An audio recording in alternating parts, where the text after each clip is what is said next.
For Light and Life, we are live once again here on Star Wars News Net Live. Another full week of Star Wars, basically, that has taken place before us. We have gameplay trailers for Star Wars Outlaws. There are commercials out there about Oreos and Star Wars, which is pretty exciting for those of you who enjoy the occasional tasty treat. And of course, the main topic of tonight's episode is the big episode 3 from The Acolyte, from Star Wars The Acolyte on Disney Plus this week. And Luke, this was a massive episode that obviously made waves across the Star Wars universe. And there's a lot to unpack from everything that happened. There was new interpretations of the Force. There was Force lore expanded upon that I know some people have had questions about. And, there was a lot of things that really worked for me with this episode. There are some things I have from just the structure of the show and the layout that I have some concerns about. And then there's one really big concern that I have about the show. But for the most part, I want to say, fairly positive about this because I am enjoying the journey that we're going on for the most part. Like, it still breathes Star Wars to me. So, Luke, on a scale of 1 to 10, what did you give this episode, bearing in mind we still have several episodes, 5 episodes left to go? Where are you at right now? Scale of 1 to 10 on The Acolyte, episode 3. I'll give you a moment to kind of come up with your answer in case you weren't fully ready. Just welcoming everyone in tonight. Go ahead and drop your review, your scale 1 to 10 on the episode in the chat. We want to talk about, all of the questions you have about the show. Go ahead and drop those in. Welcome into the live stream. But Luke, we are here. We're ready to talk some Acolytes. Scale of 1 to 10. What did you give the episode? I am going to give this one a 7, maybe 7.5, but I'm going to go with 7. It felt solid.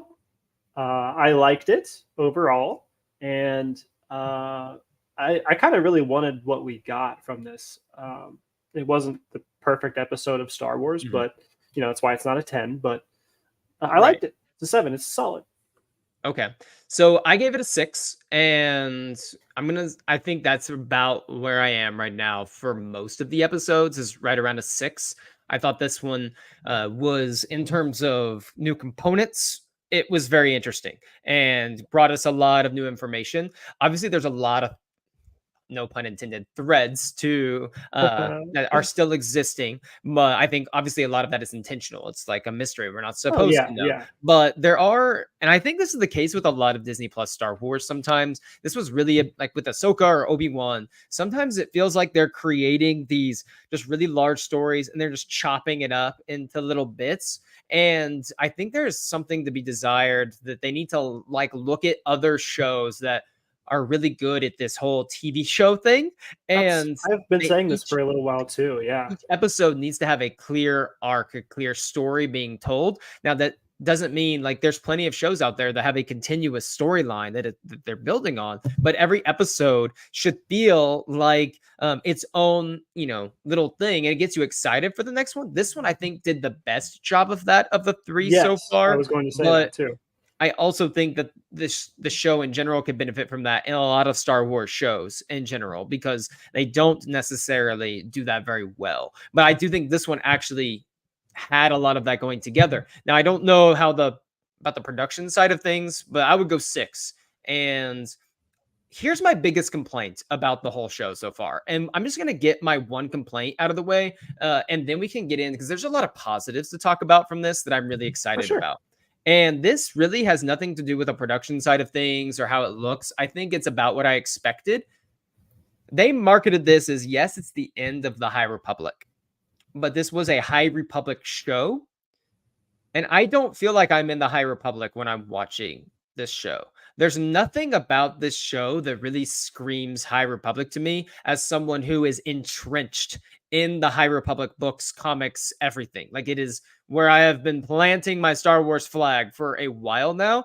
And there's really nothing in this show that screams High Republic. They kind of thrust some gold robes on some Jedi. They put Vernestra Rowe, an older Vernestra Rowe, in a very we haven't seen her like that in the books. She's obviously a lot older in this than in the books, so of course she's going to change. But it doesn't feel like the High Republic. Yes, we saw a Jedi Vector for a moment. The robes are a little different, but and you're a High Republic guy too. But this just feels like the same type of stuff I would see in the prequels, like the vibes. Like there's something that needs to be existing here that makes me know this era is completely different than the What do you think that could be? What do you think a solution to that could be?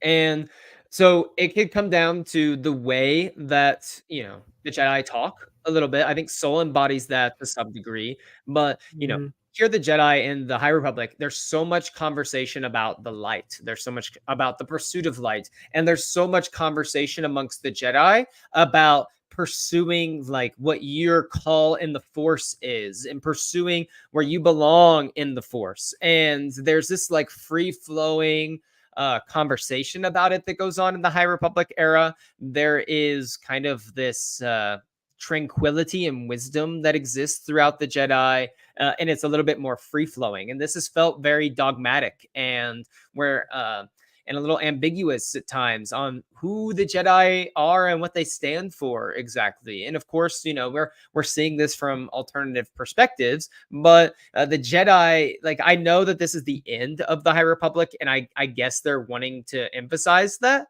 But in terms of a blend of what the High Republic is and what the prequel era Jedi are, to me, there doesn't seem to be a stark contrast. And I want to feel like I'm in a different era in Star Wars. Believe like the New Republic is very not super like fleshed out, I guess, in terms of like it's not a very long era. But when I watch one of those shows, like the New Republic shows, just from the way the New Republic operates or the uniforms and the way things look, I can feel it's a different era. This to me just feels like the Yeah. prequels. Yeah, I can see that, and I do agree with you to a good extent. Yeah, because we're both pretty dang entrenched in the High Republic. We've both been putting our flag there, like you said, for a long time, and so I would have, it's hard because I'm so deep in there that I am noticing this. Whereas I'm almost hoping that for a lot of people who aren't keeping up with all these books and comics, that they don't feel that way. I hope they don't have that kind of against the show. But yeah, I can also echo that I hope that there's maybe something more to come in the next 5 episodes that lets us have that feel of like that we kind of do in 232 BBY where these books are. And Mace Windu says in the prequels, he says, is it time for us to let the Senate know that our ability to use the Force is diminished? And I want to see that Force ability or diminish in the prequel era, like in the contrast of that in this era. So I want to see the Jedi so in tune with the Force or doing things in the Force that maybe are forgotten or not, able to be done anymore in this other era, because of how in tune they are with the Force and because of how they are listening to the will of the Force and letting that guide them, as opposed to what appears to be in this show, like politics and, dogmatic discussion and rules.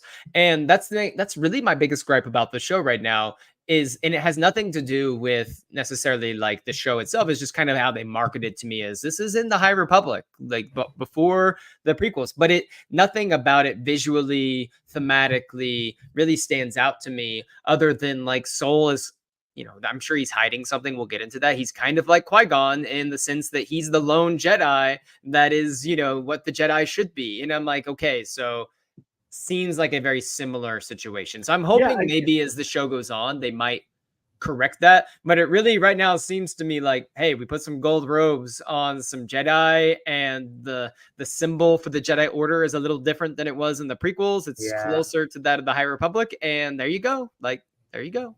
I think that might be what it is for me. Is I guess I was hoping that all the characters that are Jedi would feel a lot more like Soul, because I think he really does embody the High Republic. I think he's done the best job of kind of just emanating that light side, right, truly deeply in his core. I would like to see that from Yord. I would like to see that from Jackie, and I hope that we maybe get that. But that's what I was kind of hoping for. And we're going to talk about this as the show goes on. But the Jedi being painted as possible like villains here, or not necessarily villains, but like a little bit morally gray. And I am been on this show before and talked many times about how the Jedi make a lot of mistakes, and they will cover up those mistakes. They are not these perfect ambivalent beings, but at the end of the day, like I do view the Jedi as they're supposed to be like the heroes, and they're, you know, for the most part. But like all, you know, groups, there's going to be like bad ones that exist. And in this show, I'm after this last episode, I'm like, man, I really hope we don't end this, because I'm on this group that's like, I'm campaigning in the defense of the Jedi and how they're portrayed in these shows. And I don't want at the end to be like, oh, the Jedi went out and they latched against it. They destroyed this whole fortress just to prevent these twins from being.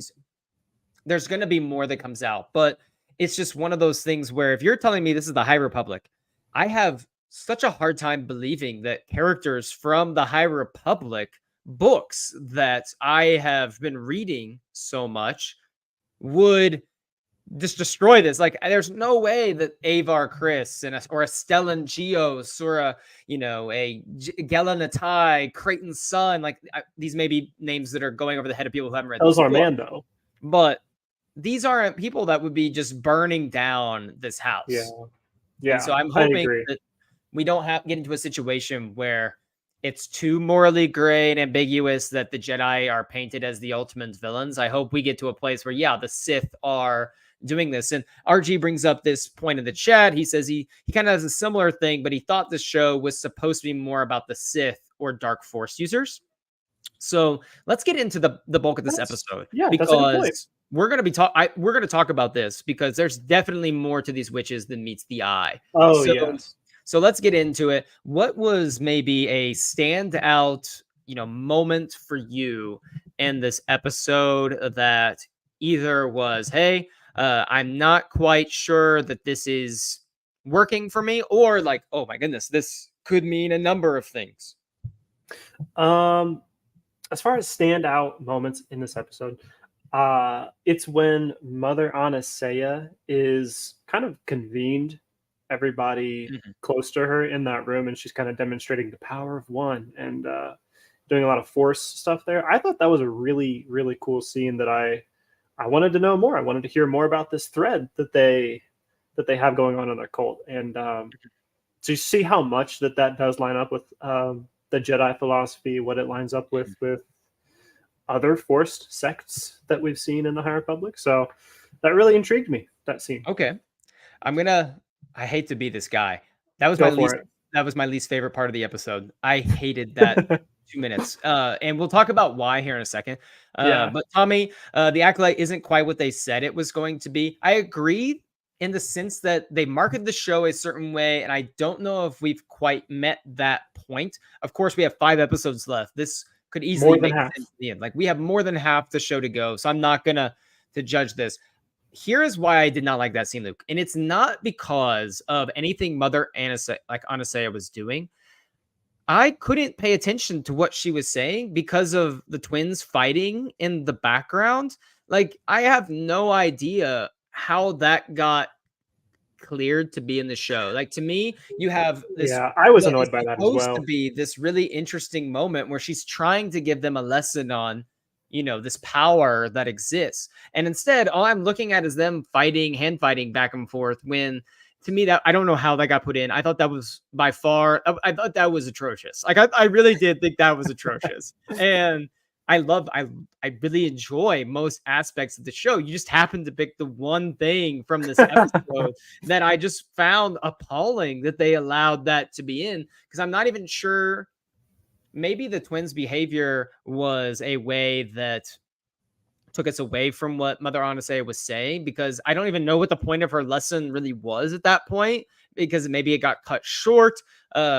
Maybe that's what it is for me, is like, I was wanting more. I was like, can we please continue this? I would like to actually hear what's going on. Right. And so that just kind of took me out of it. I thought Jodie Turner-Smith's performance was phenomenal. Yes, and that's kind of why I chose the scene as well. She killed it. Mother served. Yes. And it was fantastic. I absolutely agree that her performance as a whole. I love the moment at the end where she was with like Osha, and Osha was having this genuine conversation. So let's kind Yeah. of walk through Oh, the episode. yes. Yeah. We start off in the forest, and they're force grabbing, I guess, kind of these butterflies, for lack of a better word, and we Yeah. get this first interaction between Osha and May, and clearly I thought it was interesting. It was the opposite of what I was expecting. With Osha being the one that wanted to be away from her sister and pushing her sister away and wanting her own life, versus May being the one that wanted to keep them all together. I thought that was like a really refreshing twist. I thought they might do something where it's like, May was the one that did her thing and Osha did her thing, versus, May's actually like, my sister needs to stay with me. We're going to be here. And Osha is the one that wants a separate life. And I also thought it might be something where May is not picked to be the Jedi and Osha is, because May's less talented. I love this fact that it seems like they're kind of equal, so to speak. So then they're going back and they're having, Osha's even a little reluctant to do their little, I guess, chant saying, Chance. whatever it is, Yeah. like whatever it is, Yeah. like their little twin thing that they do. What were opening impressions of like May and Osha? Clearly, May might have some issues, or anyone that's tearing apart butterflies or wanting to tear apart butterflies might have some little problems. But I used to be a kid and kill bugs in the backyard with a hammer. So, well, Tyler, thank you for the admission of guilt there. I was a terror. You know what? I've never liked bugs myself, so I kind of get it. Fair enough. I kind of get it, Osha. But I love this opening scene. They're cute kids. And it was really interesting. I don't know what I was expecting, but I think it kind of lines up with what I was kind of thinking, because this Coven is a little more dark side friendly than not. And so it makes sense to me that May would have been more into it. Mm-hmm. She would have been like more apt to go along with it. And Osha is the one that's kind of like, I'm kind of not vibing with this. I think I kind of want to do my own thing. That made sense to me. And I think if I would have tried to predict, I think that's maybe what I would have gone with. But yeah, the animal cruelty of grabbing this butterfly. I mean, come on. It seems to me as if this group in the Jedi, in terms of the ideals that we get from Mother Anastasia briefly in that lesson, doesn't seem like they're too off base. Like, it seems like a lot of what the Jedi are supposed to be. So I'm wondering what else is going on. Like, what else is at work here?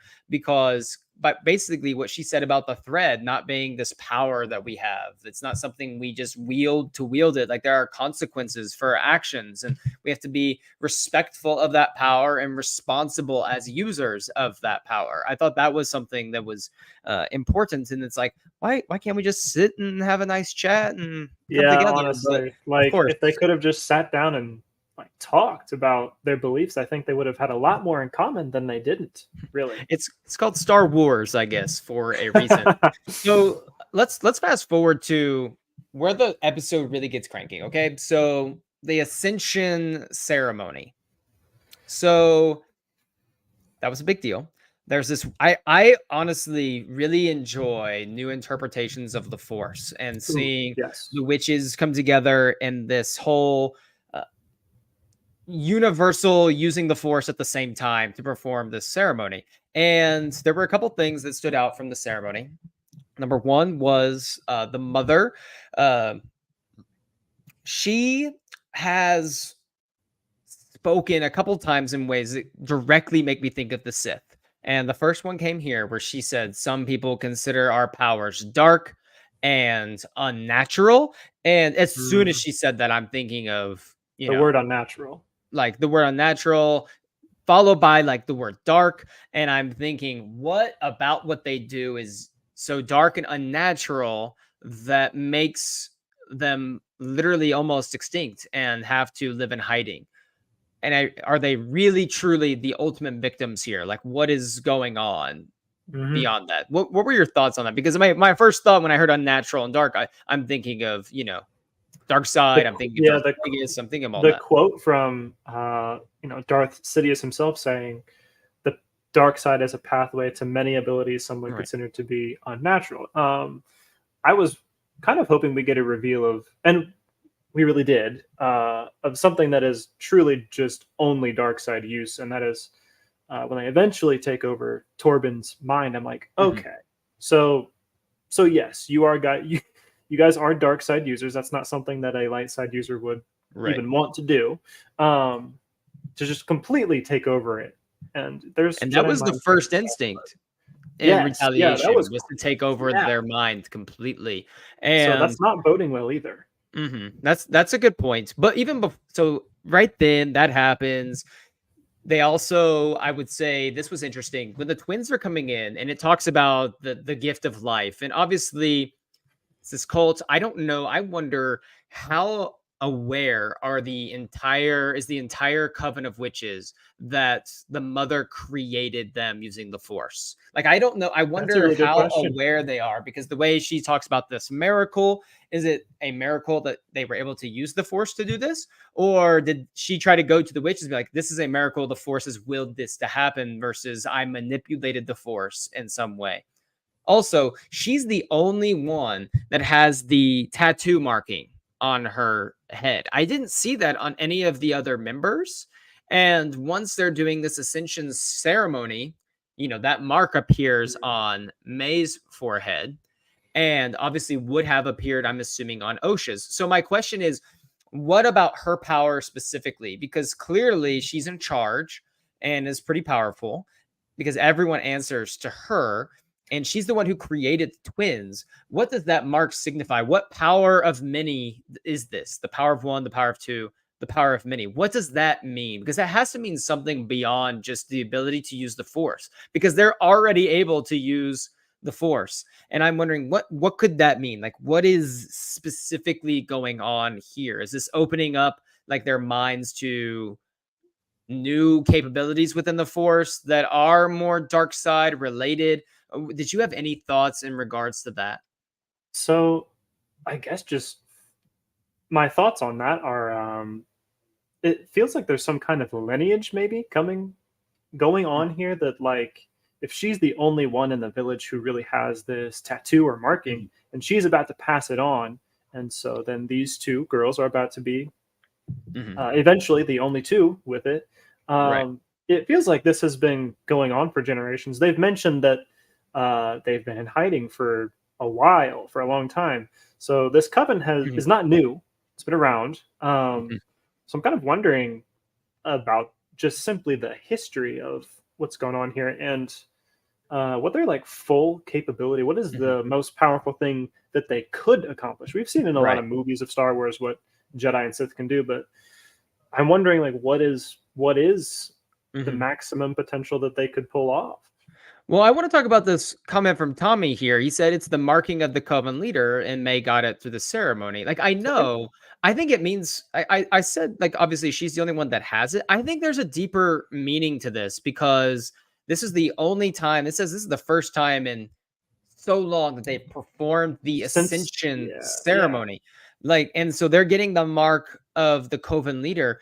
But are the pair of them supposed to lead the coven together? Like, I Yeah, think that there is a deeper meaning to it than just, oh, you're in charge, because I think there is some sort of sense of power attached to it. Like, that's why they have to go through this ceremony because they're not I don't think May and Osha, after doing the ceremony, would suddenly become the leaders of the coven.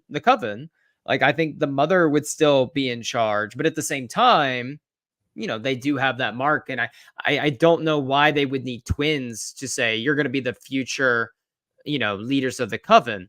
And again, he says right here, like they would carry on the coven in the event of her death. But I don't know, does that mean that this mark means they're going to lead that coven eventually? But I think there is something deeper going on with what that symbolizes. Like, yes, that means the leader of the coven. I don't know why I keep saying coven. The leader of the coven. But I think there is a power that goes beyond just being a leader of the coven that symbol means, like something that has to do specifically with this ascension and like the energy she put inside of her, sacrificing part of herself for the power of many. I think there is something specific, like when they saw that symbol, I wonder if they're wondering, oh, this symbol means something because we have history with this clan or something similar to this. Like that's what I'm wondering is like, Yeah, is that a symbol that could mean something dark or something darker than just being the leader of the clan of witches? I think that's where I'm at too. And I wonder if this is maybe like the exact power that Mother Anastasia has. I think she seems more powerful than any other individual in the Coven. That's why she's a leader, probably.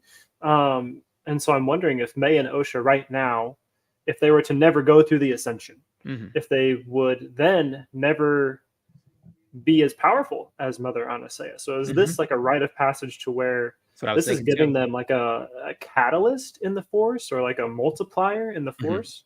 I try not to when make it too scientific or anything. You know, in like Black Panther, when they take the, I don't remember what it's called, but like it turns them into the Black Panther. Yeah. And they have those heightened powers. It's like without it, he's still a formidable warrior. But that right there is like gives him the symbol of power. And I'm wondering if it's something similar here. Like doing this ceremony puts you in a new echelon of like power and strength. Kind of like when for the Dath Mori and Ahsoka, when the three great mothers kind of perform that ceremony for what's her face, Morgan Elsbeth, and she kind of I in that moment she like ascends to a new level of like Night Sister. And were they? This is a good question. Were they using the energy of the moon?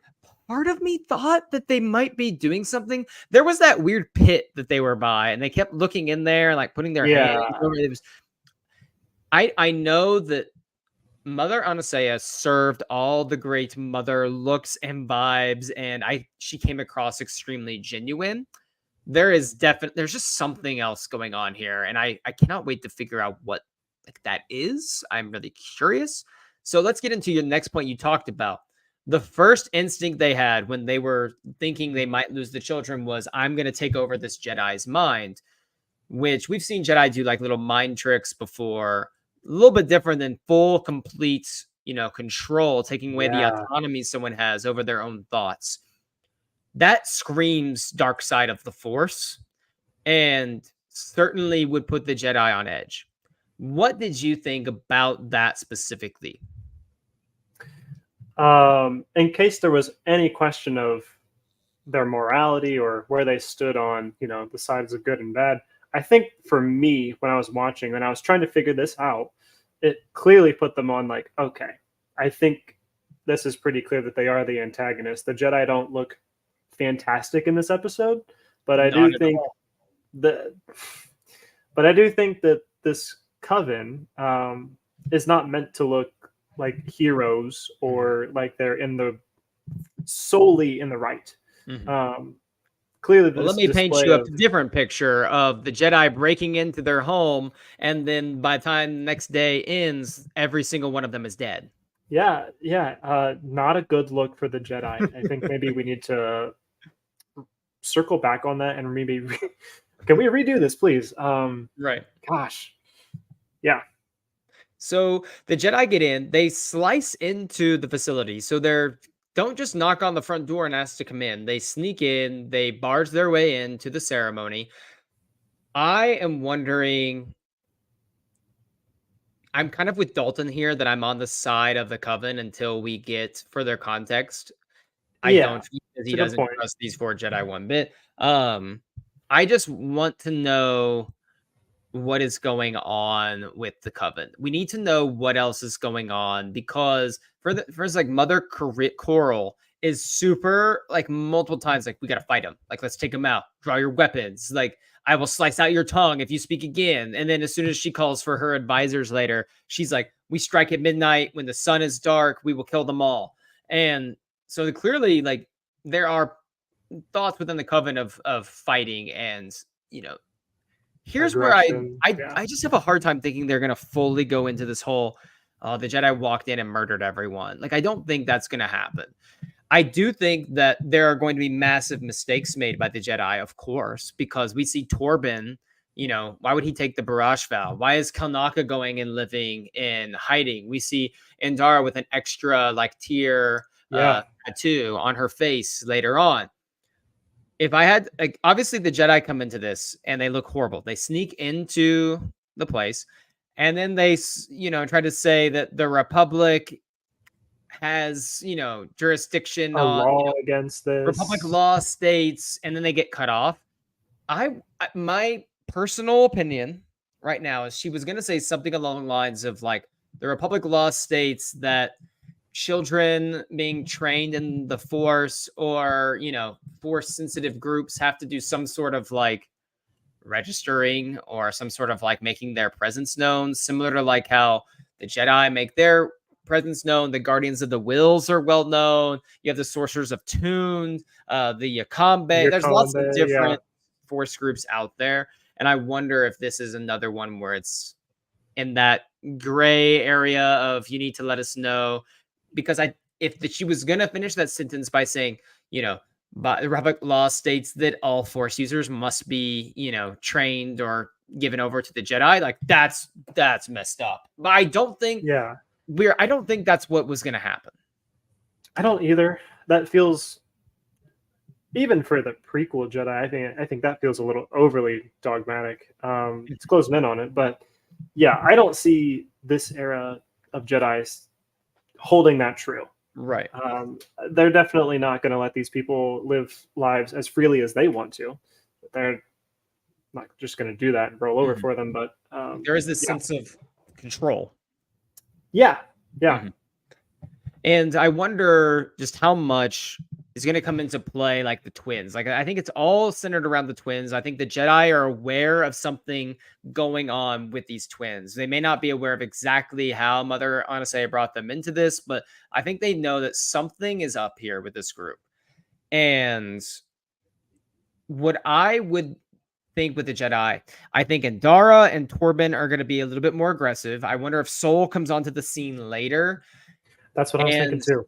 And like Kelnaka ultimately is the one like possessed by like the Coven of Witches. Just because in the trailer we see Kelnaka with a lightsaber on Torben and he has the scar. And to me, this all makes sense. If Indara is a little bit hostile and Torben's a little hostile because he's Indara's, apprentice, and the witches, I agree. I think Mother Coral is the one that really is going to amplify it. And maybe we get some of the background on the dark side elements of this.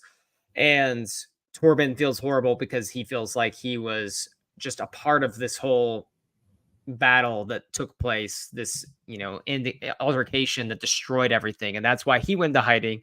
And then Kelnaka feels horrible for having mauled a fellow Jedi, even if he was under the influence of the witches. That's why he goes into, kind of seclusion as well. Yeah. And because there's definitely so much more that happened here, but the Jedi don't come across looking great. I just have a hard time thinking the series is going to lead us to a point where we're like, man, all the Jedi suck. Like they are all terrible.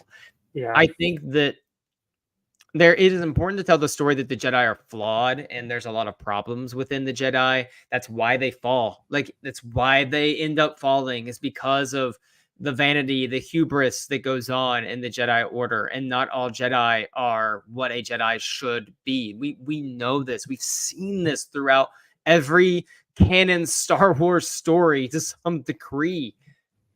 And so I think we're going to get some of that here, but I don't think it's going to be all these witches are scot-free. And that definitely comes from the dark side stuff you talked about. And then let's talk about it. How Mother Anastasia says, how she created them. And Mother Coral says how you created them. Do you agree with me? This is dark side of the Force manipulation to create these Force sensitive like twins. Yeah, I think that is only something that we've seen the dark side do. I don't think we've seen a light side user even try to perform this act of creating life, whether it's inadvertent or not.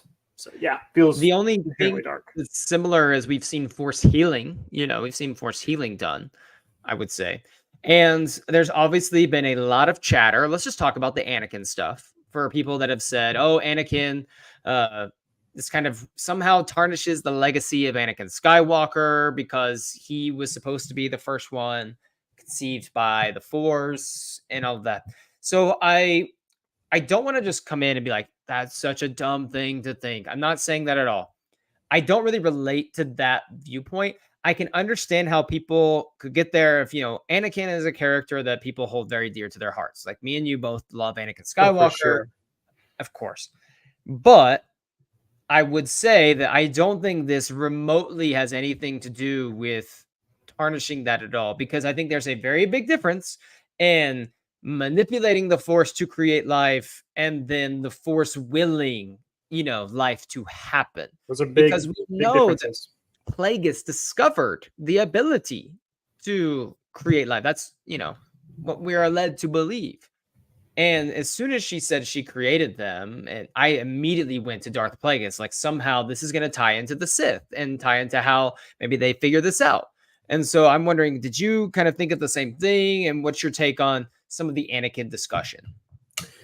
Yeah, I've seen this tossed around a lot. And I think you hit the nail on the head that there's a distinction between, it seems like these witches have used the Force to create life. Mhm. They kind of took hold of it to do this. Whereas in Anakin's case, Sidious and Plagueis, and this is coming from Legends, they are trying to tip the scales of the Force to the Right. dark side.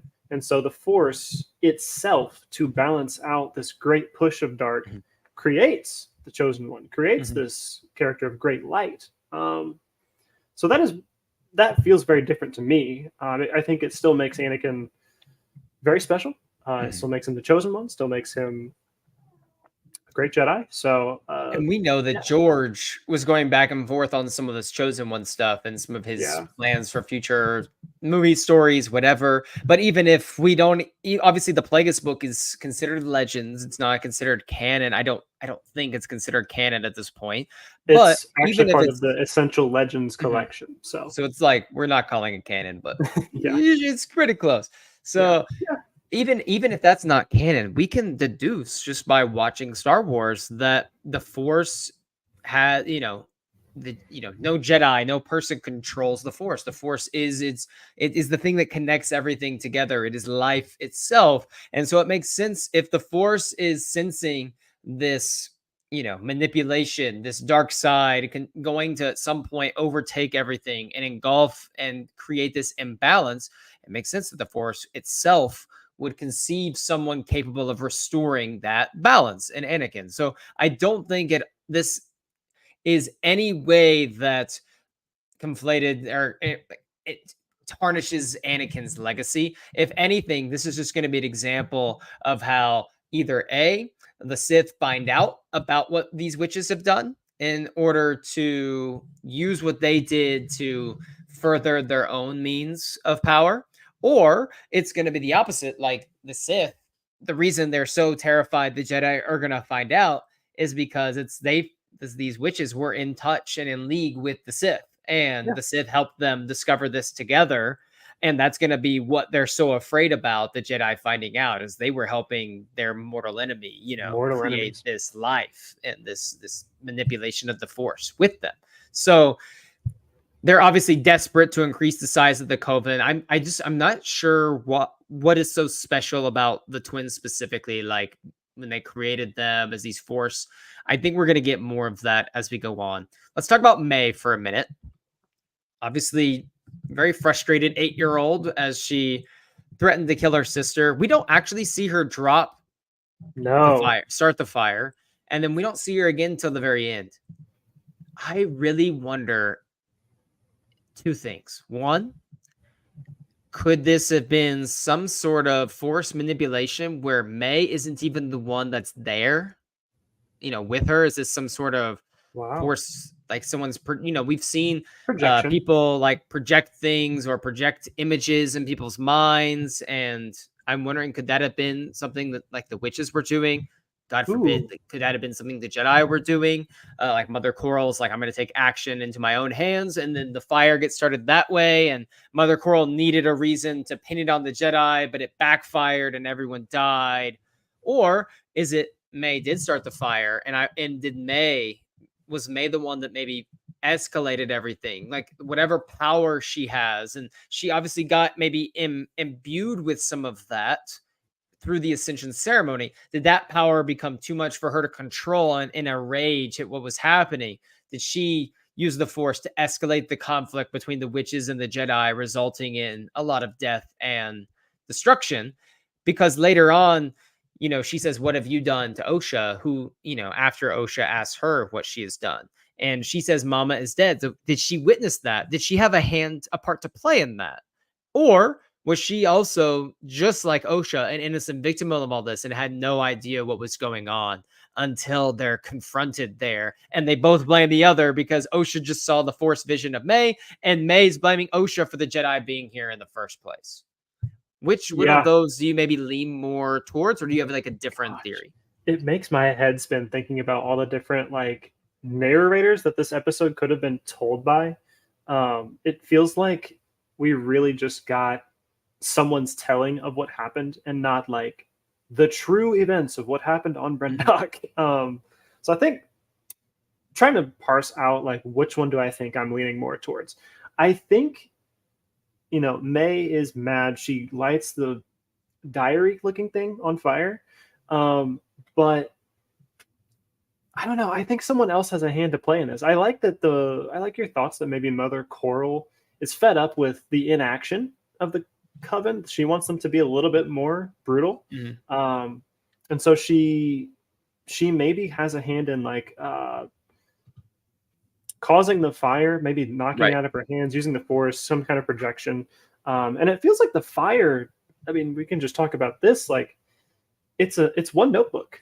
And there's no way, right? I mean, oh yeah, it's one notebook, and I feel like there had to have been a little bit of help from an outside hand to spread this fire to a catastrophic level. So I don't think we're led to believe that the fire is what happened. Like, there's no way that is actually how this expanded. And it actually, when people, I don't want to be rude. Like, me, I'm a nice guy. I don't want to be rude. But it baffles me that some people genuinely believe that, like, that one page of the book and that fire, and it just spread and then it just blew up on its own. There are people that believe that. I'm like, I didn't watch that episode, and no part of me thought, oh, there's the fire. That did it. Oh, it's this whole fire. No, that was something that Soul told Osha. But I that is something that Soul told Osha to make her believe that, this is how your whole world fell apart. And it's something that an 8-year-old could comprehend and believe. He's definitely hiding the real reason for what happened. He might not even understand it at all fully in that moment, but the Jedi are obviously hiding a lot of what really happened that night. And Soul is keeping that from Osha, but he knows that if I tell this girl the real reason why everything fell apart, like, she's going to not trust us at all. She's going to be left with nothing and nowhere to go, and it could break her. But if I just tell her this fire and that, she sees us maybe as a protector, it's something that can carry her through. I don't know how anyone watched that and went like, oh, this fire was supposed to. I just, this whole, everything has been I'm with you on that. Inflated beyond rational, like, means with some of this dialogue and discourse. Yeah. It's also kind of interesting. I know this is a little off topic, but as far as speculation goes, is Kelnaka at the end when she wakes up on the ship? Is Kelnaka there? Nope. I didn't think so. And I think that Torben even has his scar. So the scar is there. On young Torben. So yeah, there's just so much that has been missing intentionally. This is episode 3, so I'm not mad that I don't know what happened. It makes me very excited for episode 4. So yeah. Also, people getting mad about not knowing what happened or something. I'm like, have you ever watched something from a different perspective before? Sometimes I wonder, like, have people not necessarily watched things before where it's like, you're not supposed to know what's going on and how things are operating all the time. And this show kind of does that. Now, there's clunkiness to it. There are aspects where, like, the show cuts off randomly, or the dialogue feels a little forced. But it's just funny because find me an example of Star Wars dialogue outside of like Andor, maybe, where it just flows and it's just natural and it's not a little campy, it's not a little awkward at times. Like there are, pretty much the entire prequel trilogy is that. I mean, there's tons of that in Clone You are in Wars, my very soul. Rebels. I mean, there's just so much examples of that existing. And so maybe this speaks to a larger level of how I critique a Star Wars show too, because when I go to a Star Wars show, I'm not watching this show thinking like, oh, I'm about to watch, like, this is gonna win Emmys for, best screenplay and best adapted screenplay or best original series. Original series. I don't watch Star Wars thinking I'm going to get that, because it's just not really what Star Wars is, and it's not what it was created to be. It's gonna be a little goofy. It's gonna be a little funny, but what Star Wars is for is to provide this escapism, is provide a sense of discovering who you are, and it's expanding beyond that each time, because and it's not like a sense of like I'm going in thinking this is gonna be good, because I think there's like different, like it's like when I go watch a sitcom, like if I'm watching Seinfeld, I'm not expecting the same type of show as if I'm watching Succession. So if I'm going to Star Wars, I'm going for like space opera, space fantasy, type vibes. And if I get that from this show. This show gives me what Star Wars is at its core. And it may not be perfect, but there's no such thing as, I don't think, like perfect Star Wars. I don't know if that, like, what does that even mean? I don't think that means anything, because perfect Star Wars is different for different people. I love The Phantom Menace. Yeah. It's like my second favorite Star Wars movie. Do I think it's the second best Star Wars movie? But it absolutely, is something that gives me a lot of hope. There's some people that can't stand The Phantom Menace and refuse to watch it. It's everyone's, personal flavor. That's the beauty of the fandom, really. The beauty of the franchise. Yes. Yeah. And so I'm really curious about what is going to happen with like the story, like moving forward. Like, are we going to, I would assume we're going to have another episode that does a full flashback, or a majority. Do you think we're going to retread the story again from a different point of view? Yes. I think we're going to get May's point of view, or we're going to get maybe Soul's point of view, or just the Jedi perspective in general. I think we will. Yeah. I will get that. Okay. Because it feels like this was the Coven episode of what happened. So I think I'm ready. I'm very ready to have my Jedi look like good guys, if that's possible, from this encounter. And I don't want to like argue with people like about whether this show sucks or whatever, but there's a comment here in the chat about how the characters are like bland. They have like no emotion. They're dead inside characters. And I just want to ask, like, I watched Soul. I watched Lee Jung-jae's portrayal of Soul. And to me, that screams like deep feeling and emotion. What emotion? Watching him look at Osha, watching him talk about Osha, watching the way he looks at her when he believes her or when he gives her that hug. It screams like Qui-Gon to the nth degree in terms of caring and feeling. I think that it was like that's, I don't understand. Like that just feels like powerful to me. I mean, the twins obviously expressed a lot of emotion. Mother Anastasia had very nuanced, deep, very dynamic performance. Like the scene where she was talking with Osha, and she's like, knowing I am going to let this child go. She's like, I'm never going to see you again, but you should not let fear drive that decision. Like that should strike home with every parent out there who probably has kids that are maybe going off to college or moving out of the house for the first time, or being a kid, having to think about those decisions that you're making that are going to alter your life in massive ways. Like there are, and I am perfectly down to get on here and talk about elements of this show that don't work for some of us. Like I opened this show up with a way too long monologue about how I don't think this feels like the High Republic at all, because to me, it doesn't. And that frustrates me, is because that's what it was moderated, or marketed to me. But I will talk about this. So what what are your thoughts on like where might be the direction the show is going? Then I have some notes that we can like kind of hit on.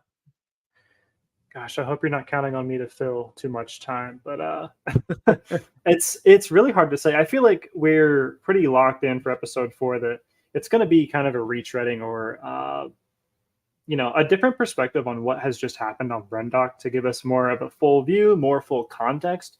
And I would say that 5 through 8, no one has seen that. There's probably people who went to the screeners who saw 1 through 4 who are like, "You're an idiot. You have no idea what's going on in 4." But 5 through 8 feels like it's going to ramp up to be the kind of the quest to find this masked figure, who I think is going to be revealed to the Jedi in person. I think hopefully sooner rather than later. Hopefully, like episode 4 or 5.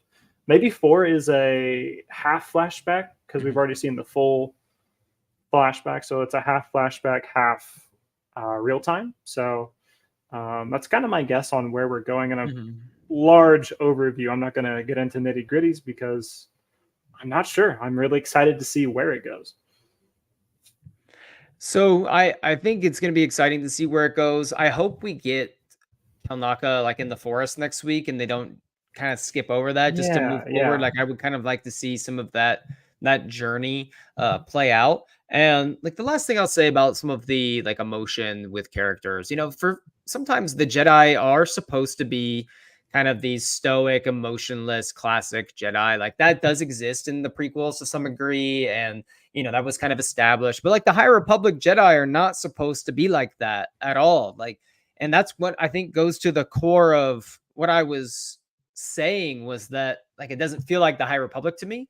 But let's say all Jedi are supposed to be that stoic, classic, transfigurative, whatever, or stoic.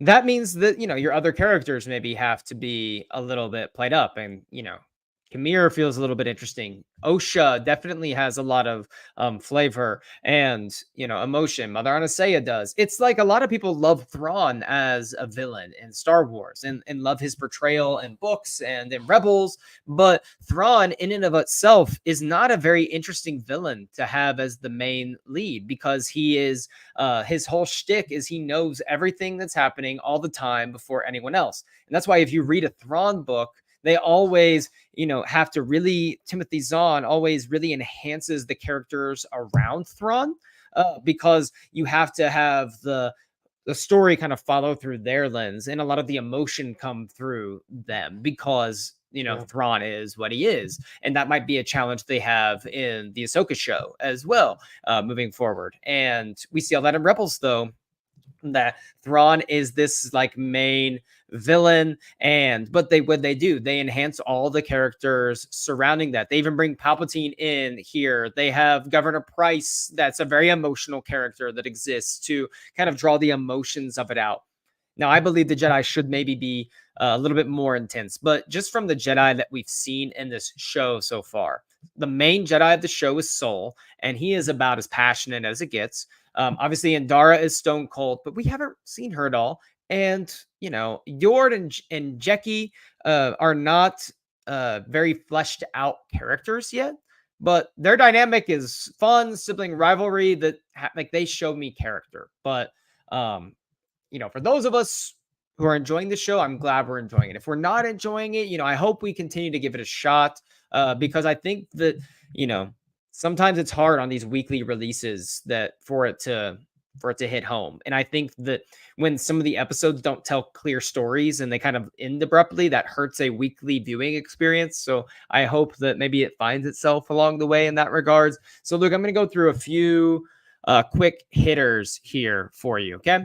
The first shot of like the episode was when it went to Brendock 16 years earlier. There were these like stone pillars in the first shot that were like on the mountain, and they looked just like the ones on Cetos in Ahsoka, where it was like a former Dathmuri like I guess spots where it was like very powerful in the Force. They communed, and so when I saw that, I wondered, it could just be a random rock formation, but it was literally like these pillars were all around and there was like a center stone in between. And I wondered, oh, is that maybe a place where these witches go perform certain ceremonies, or did they at one time do that and they've retreated into the fortress while the Jedi are there? Did you catch that on the watch at all? I don't think that came to my mind, but I can definitely see it in my mind's eye now that you're talking about that. And I think it's a really good comparison for the showrunners to make. That it kind of tells the audience what to expect, because we've already seen Night Sisters in previous shows and content. So giving a nod to them of like, hey, you've seen this before and you know about the previous users who have used this. Right. I'm showing this to you again. This is this Coven. And so I think you should be picking up that they're a little more dark side. So I like that little kind of lead that they gave us. It looked like Tython. Yes, it did as Oh, well. yeah, for Like, sure. it looked like I think I Tython. actually thought more Tython than anything Okay. when I was actually watching it. I recently did the Ahsoka rewatch, so that's probably why like that came to my mind as well. But like there, I wonder, Night Sisters, Jedi, like there are these little random like temples or ruins that are Force Nexus places, I bet. Yeah. Next thing was Mother Coral saying it's not going to stay safe here if Osha keeps running away. And that makes me wonder, like, the Jedi have not been here forever, and have not like been like neighbors to the Coven on this place forever. So my question to you is like, why is it so important she does not leave the fortress ever? Like, because this makes it seem like even when the Jedi are, if the Jedi are here or not, she has to stay within the fortress, or things could get bad. I think that is a little confusing, and I think that is maybe meant to just show how they are a little over controlling. It's kind of a bad characteristic that you're supposed to pick up from them, so that you know that this group is a little darker. This group is a little more controlling than they should be. So it doesn't make sense to me. I don't think I'd parent that way, but yeah, I think that's kind of what it's meant to show. Okay. Next one. The thread is not a power you yield. Like, pluck the thread, change everything.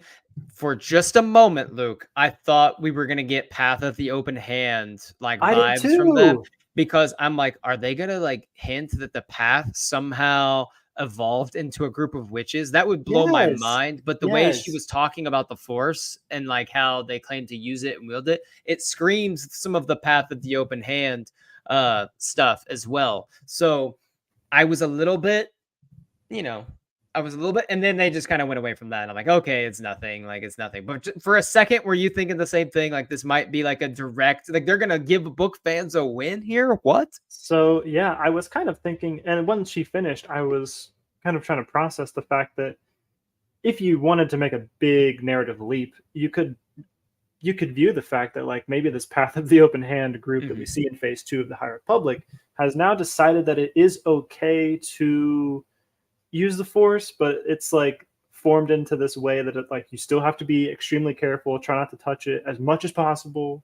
If you do pull the thread, like, it felt like they're really on the same page, but diametrically opposed still at the same time of using the Force versus not. So yeah, it gave the vibe a lot. All right, so the next thing was the Ascension. Ascension is about sacrificing part of yourself, the power of many instead of the power of one. We talked about the Ascension already. We hit on this a little bit. What is the sacrifice that she's referring to? Do you think that's you're sacrificing your own ambition for the group of the power of like the many? Or is it, so to speak, is it more about like is it like this new power they're getting, like, to be able to use for many? That is a great question. I was kind of hoping we'd get a little bit more exposition on that. It seems like, yeah, that this power of one that she seems to wield, and I wanted to really think that this came from the two moons. Like, that was like part of it. I think they had a little cutaway to the moons and came back down to her on the shot. And so I would like to think there's some natural element that is at play here on this planet as well.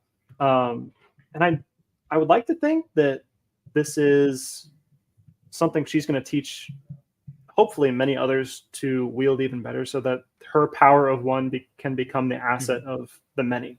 that they can all kind of share in the thing that she is powerful in. She preaches the thread isn't a weapon, then uses it as a weapon. Makes sense. Okay, I get it. But like hypocrites in Star Wars, like the Jedi, like kind of a big example of that too. Also, if someone breaks into my home, I might be quick to use my power to do something about it. Maybe. Yeah. I won't deny there's some clunky aspects. Like I don't really know what lesson she was trying to teach, because to me, so that sequence kind of felt to me like a Dave Filoni thing, where it's like it feels like a lot, but it's kind of a nothing sandwich at the same time. Like it feels like a lot, but it's like a politician like giving you a filibuster, like a really great speech. And then you like get done. You're like, wait, you didn't actually say anything, but you said a lot of stuff that sounded good. So I get what you're saying. I get what you're saying for sure. The next thing was when they said we're the only children here, and the people that were the hairdressers kind of looked at each other. There's got to be something going on, right? Yeah. I would love to find out more about that, because how have there been no children? There's just no way to go out and evangelize. Even the Path of the Open Hand came and had children, and it went out and got children. So it's really interesting. I'd love to know more why. Yes. There's let's see right here. Bows, I guess, are the standard witch weapon now, because the Night Sisters use the bows. In Clone Wars, we see like bows from like the Mountain Clan, and now of course like they have bows drawn at the Jedi. Is that like the standard witch weapon? I'm gonna guess so, because it's like three projects in a row now that we've seen witch bows, and they look great every time. You know what? Even Bad Batch has Omega with a bow. So I mean, women with bows. A witch. Are you calling Omega a witch right now? That's ridiculous, Luke. Why would you do that to our girl? Anyway, so it wasn't. Yeah, what she did to Tormund seemed dark, but it wasn't violent. It was very short term. It was more. That was more of like a threat. Like it felt like more like a threatening. Like, hey, like she could do much worse. It's kind of like in. This is the worst. Why is this kind of being the example that I'm drawing? Have you ever? I'm gonna get flack for this. This is red flag number 1. Have you ever read Twilight? I have not read Twilight. It's like in Twilight, it's like when the Volturi are coming to seemingly take attack onto their land, and they like assemble all these witnesses, and it's like almost like a show of force. Like, hey, this is what we're capable of. It's like two sides, like doing a show of force. But hey, you attack, like we will strike back. Kind of like a way that they do that. And we're gonna talk about bad writing in Star Wars. Like some of these comments, like we're gonna talk about bad writing in Star Wars. We can go back to A New Hope. We can go back to Empire Strikes Back. We can go back to pretty much any Star Wars ever. Like there's examples of bad writing that exists throughout all Star Wars mediums. I mean. Bad writing is subjective, and it is to different people. Also subjective. We've been critical of this episode. I'm going to continue to be critical. I gave it a 6 out of 10. I'm not sitting here saying it's a 10, but I did. I'm not going to lie and tell you I didn't get enjoyment out of this episode of Star Wars. Let's see the test for the kids. What if Osha has never seen a Lothcat before? Is she supposed to know that's a Lothcat? Also, I saw people online that were like, okay, so the second image, what even is that?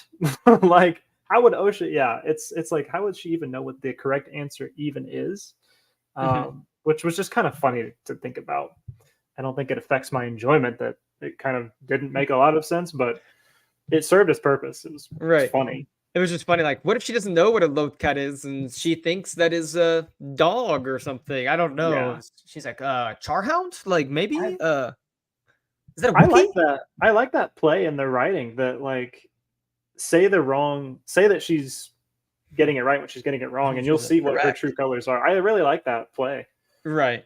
Yeah, I know. Like, just explaining the picture would suffice. It was just funny, like, thinking, like, she goes, Lothcat, and they're like, it's really impressive. Like, what your Since you've never creatures. seen one. And it was funny.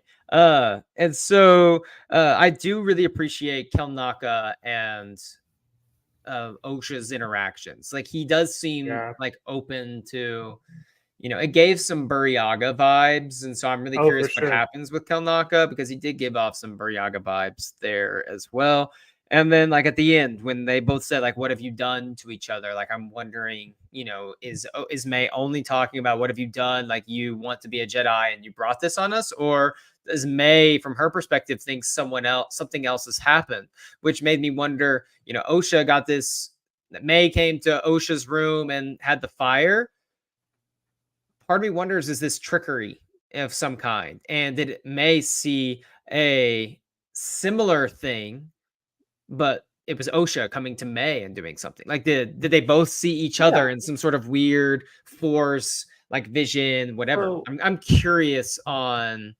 I've been wondering that, and I think more so, I've been wondering how this vision happened in episode 2, episode 1 or 2, episode 1, that Osha has about May and following her through the forest and seeing that. So, because that clearly wasn't May sending that. So I'm kind of wondering how that's happening, and if that's possibly at play here also 16 years ago in the past.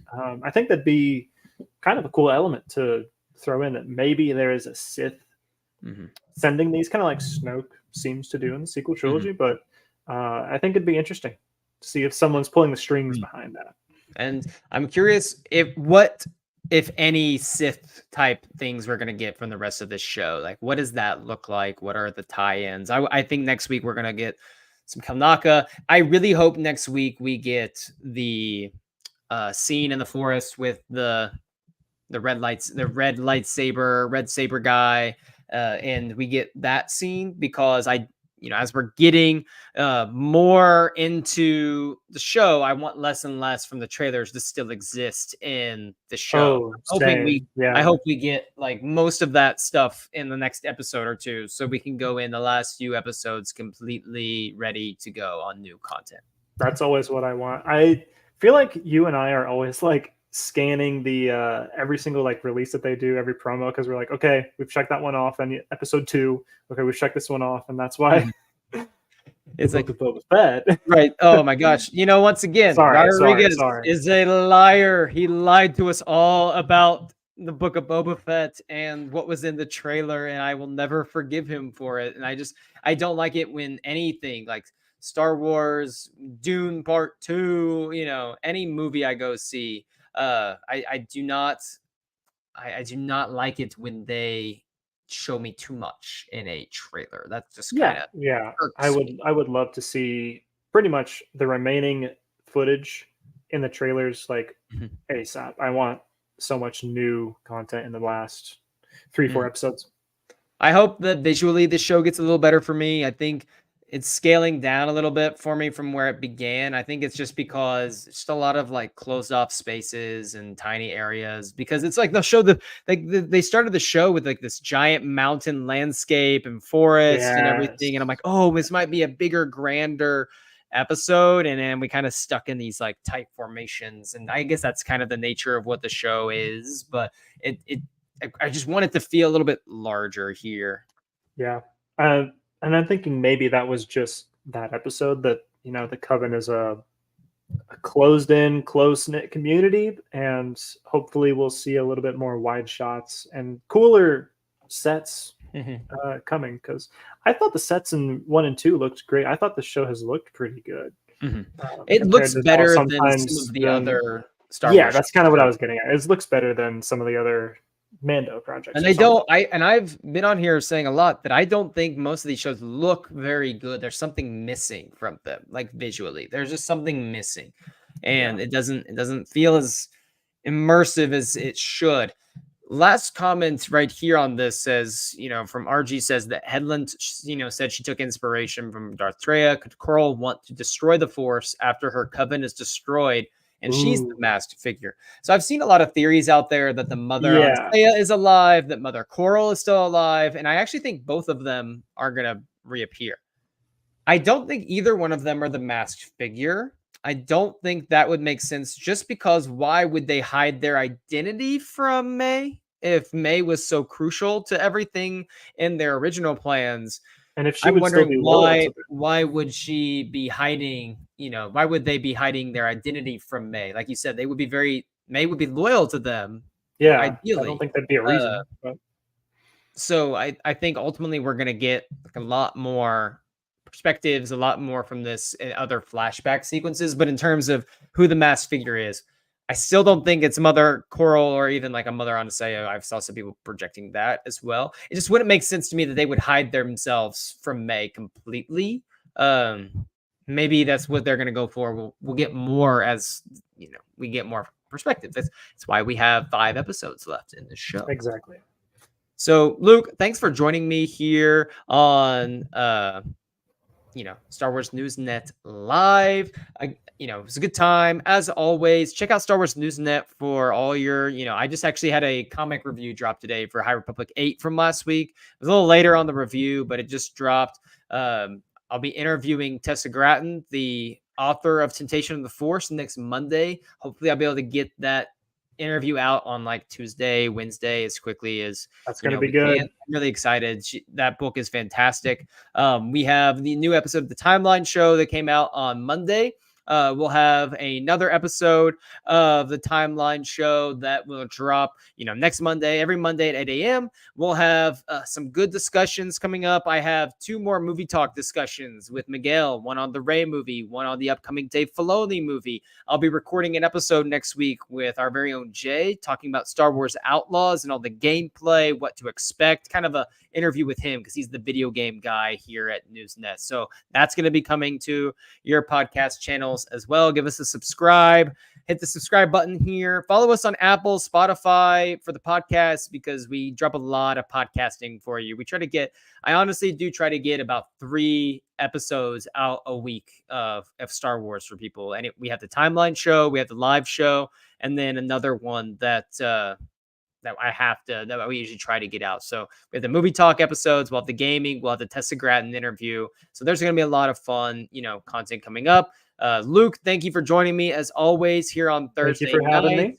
And I'm excited to get into the rest of this show with us in the future. He's not here tonight, but I will do Jay a solid and plug Good Games Dude. If you're interested in video games, our very own Jay does a video game channel. And it's, I'm not a video game guy. I've watched a few of his videos and they are really interesting. He has a very big grasp on the gaming world, which is why, of course, we're doing an episode with him on video games in the future. So stay tuned. Star Wars News Net Live. You can follow me on Twitter at TyBread5. I also, pop in on the Star Wars News Net Twitter from time and time again, or the Instagram. But pretty much you can follow me on X at TyBread5. Luke, anything before we get out of here? We had Planet X plushies in the show because the horses that they had. I thought that was really fun. Really fun tie-in. But that's awesome. Yeah, I think that was it. Great show. All right. We will see you next Thursday, 10 o'clock Eastern time for Light and Life. Everyone, remember that we are all the Republic.